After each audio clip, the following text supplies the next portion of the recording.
Hello students, welcome back to the classes of physics by Rajan sir. आइए आज हम लोग धारा घनत्व और संवहन वेग में संबंध को स्थापित करेंगे। तो आज का टॉपिक है हमारा धारा घनत्व और संवहन वेग। संवहन वेग के बारे में आप लोग पहले भी जान चुके हैं। हमने बताया था संवहन वेग के बारे में, जब किसी कंडक्टिंग मटेरियल को, धातु के टुकड़े को आप बाह्य विद्युत क्षेत्र आरोपित करते हैं धातु के टुकड़े पर, तो उसमें जो मुक्त इलेक्ट्रॉन्स होते हैं वे विद्युत क्षेत्र के विपरीत दिशा में एक नए औसत वेग से गति करना शुरू कर देते हैं। इसी नए औसत वेग को हम लोग संवहन वेग कहते हैं, ड्रिफ्ट वेलोसिटी कहते हैं। और दूसरा है धारा घनत्व। किसी भी चालक तार के, किसी भी धातु के टुकड़े से, कंडक्टिंग मटेरियल कह लीजिए, उसके प्रति एकांक क्षेत्रफल से होकर, किसी भी चालक के प्रति एकांक क्षेत्रफल से होकर कितनी धारा प्रवाहित होती है, इसको हम लोग धारा घनत्व कहते हैं और इसे J द्वारा सूचित किया जाता है। तो आज हम लोग धारा घनत्व और संवहन वेग में संबंध स्थापित करते हैं। छोटा सा वीडियो है, देखिए, है ना। तो मान लीजिए हमारे पास एक चालक है, इस तरह से हम मान लेते हैं कि हमारे पास एक चालक है, ये ABCD, ये हमारे पास चालक है ना। और इसमें जो है धन आवेशित कण जो है वे आवेश वाहक है। यहाँ मान रहे हैं पॉजिटिव आयंस को हम मान रहे हैं कि आवेश को लेकर आगे बढ़ रहे हैं। तो ये धन आवेशित कण, ये ऐसे आवेश वाहक जो हमारे हैं, ये धन आवेशित कण, इस तरह से हमने इस पर विद्युत क्षेत्र आरोपित किया, बाह्य विद्युत क्षेत्र इसको दे रहे हैं। तो आप जान रहे हैं कि धन आवेशित कण जो होते हैं वो विद्युत क्षेत्र की दिशा में गति करते हैं, और हमने पहले भी बताया है ऋण आवेशित कण जो होते हैं वो विद्युत क्षेत्र के विपरीत दिशा में गति करते हैं। तो हमने चूंकि आवेश वाहक धन आवेशित कण लिया है, इसलिए हमने दिखाया कि ये विद्युत क्षेत्र की दिशा में गति कर रहे हैं। ठीक है। अब हम यहाँ पर एक चीज और मानते हैं कि डेल्टा टी समय में ये पॉजिटिव आयंस जो है ये डी से सी बिंदु तक पहुंच जाता है। कितना समय में? डेल्टा टी समय में। तो डेल्टा टी समय में पॉजिटिव आयंस द्वारा तय दूरी, तो दूरी बराबर चाल गुने समय। तो हम यहां से अगर लेते हैं चाल ड्रिफ्ट वेलोसिटी से, Vd इंटू डेल्टा टी, ये जो डिस्टेंस हमारा आ रहा है ये आ रहा है Vd इंटू डेल्टा टी। मतलब यहां से लेकर यहां तक का जो डिस्टेंस है ये है Vd डेल्टा टी। ओके है। अब यहां से एक चीज और हम मानते हैं कि इस चालक के प्रति एकांक आयतन में आवेश वाहकों की संख्या n है। हम मानते हैं, माना चालक के प्रति एकांक आयतन में आवेश वाहकों की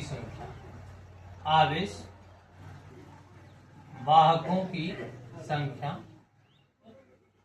n है, तथा प्रत्येक आवेश वाहक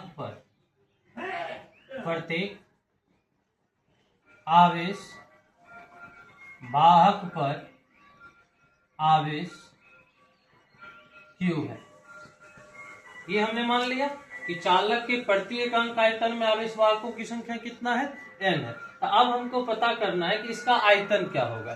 तो चलिए इस चालक का आयतन हम निकालते हैं। तो आयतन बराबर देखिए क्या होगा, वॉल्यूम बराबर होता है एरिया गुने थिकनेस।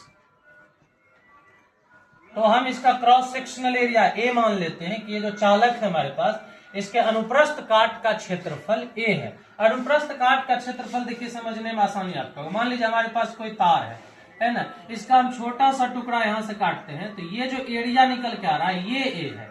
ठीक उसी प्रकार ये जो ABCD आपको दिख रहा है इसमें जब हम काटेंगे छोटा छोटा टुकड़ा तो उसका जो एरिया आएगा वो क्या आएगा, ए आएगा। तो ए एरिया ही रह जाएगा और थिकनेस के रूप में हम इस लंबाई को यूज करेंगे VD डेल्टा टी को, VD डेल्टा टी को। हमारा वॉल्यूम निकल के आ गया इसका चालक का ए इंटू VD डेल्टा टी, ए इंटू VD डेल्टा टी। अब देखिए प्रति एकांक आयतन में आवेश वाहकों की संख्या कितना है, n है। तो लिखेंगे चूंकि प्रति एकांक आयतन में आवेश वाहकों की संख्या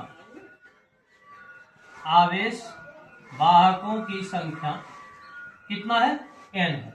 तो इतना आयतन में कितना आवेश वाहक होगा, दोनों को क्या करेंगे, गुना कर देंगे। इसलिए AVD डेल्टा टी आयतन में आवेश वाहकों की संख्या, तो n into AVD delta T ये निकल के आ गया हमको। ये क्या निकला, प्रति एकांक आयतन में आवेश वाहकों की संख्या n माने थे तो ये इतने आयतन में कितने आवेश वाहक होंगे, ये निकल के आ गया। अब कहता है कि एक आवेश वाहक यहाँ लिखा हमने माना है कि प्रत्येक आवेश वाहक पर आवेश कितना है, Q है। टोटल आपके पास आवेश वाहक कितना है, एक आवेश वाहक पर आवेश कितना है, Q। तो इतना आवेश वाहक पर आवेश कितना होगा, इसको Q से क्या करेंगे, मल्टीप्लाई कर देंगे। तो हम लिखेंगे पुनः चूंकि प्रत्येक आवेश वाहक पर आवेश Q है, इसलिए कितना आवेश वाहक है आपके पास, NaVD डेल्टा टी। तो NaVD डेल्टा टी आवेश वाहक पर आवेश, इसको हम डेल्टा Q मान लेते हैं, बराबर NaVD delta T into Q। मतलब इतना टोटल आवेश जो है वह डेल्टा टी समय में D से C तक पहुंच जाता है। दिए गए चालक के, है ना, एक बिंदु से दूसरे बिंदु तक टोटल कितना आवेश फ्लो करता है, NaVD delta T into Q। तो हम आएंगे विद्युत धारा की परिभाषा से, विद्युत धारा की परिभाषा से I बराबर delta Q upon delta T. Delta Q का मान आपको आ चुका है, पुट कर दीजिए